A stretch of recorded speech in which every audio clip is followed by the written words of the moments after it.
Hey everybody, this is Parker J here for Grace and Faith for You vlog. So excited to start the new year with an update. Last time we talked, I talked about the strain of good intentions, how because I did not put boundaries on myself, I ended up kind of destroying the relationship because I kept wanting to do things for people, but without taking myself into consideration. So I wanted to give you an update on what it's been like to say no for the year. So 2019, I told you my word was no. And no meant that I was going to put boundaries on what I can do for people, what I can do for myself, what I can do for different things. So I put the boundary of no on myself. So far it's been a very interesting experience.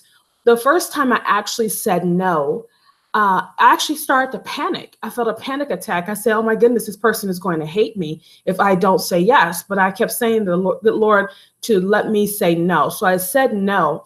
And the most curious thing happened. I didn't feel any weight on my shoulders from saying yes. I actually felt free from saying no. So that was one thing that happened in this journey of learning to put boundaries on my time and on what I can do.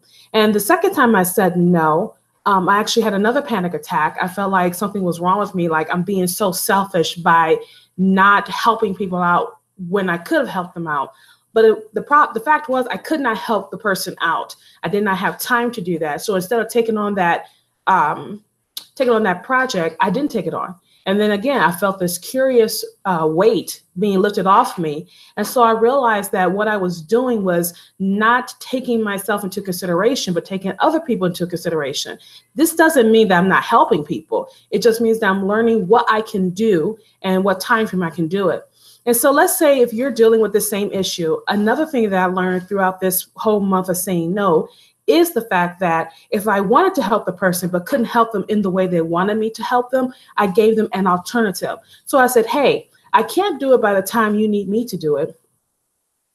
By this date. However, I can't do it by that time. I can do it by this time. Is that going to work for you? And so what happened, I gave that person who I wanted to help an alternative, and I gave myself an alternative because I knew I could set aside the time to do what was needed for that person. And they were okay with that. And for me, this was just an eye-opener because I always say yes, yes, yes without thinking maybe I can do something different. And so for 2019, saying no has been an experience. It's been heart-wrenching a little bit because I'm learning a lot about myself and why do I say yes to everything when I don't put boundaries on myself. So that's the update for 2019 of saying no for January. Hopefully by February, I'll have some more updates for you. Not that I'm just going to talk about this for every vlog I do in Grace and Faith for You, but I just think I'm not the only one who deals with this problem. I can't be the only one who deals with this problem of always putting others first and not taking consideration yourself. And that's what boundaries do. You're putting consideration for yourself as well as for the other person. And it's a unique experience for me. So I hope you join me for the ride. All right, gang, I hope you have a wonderful day. God bless.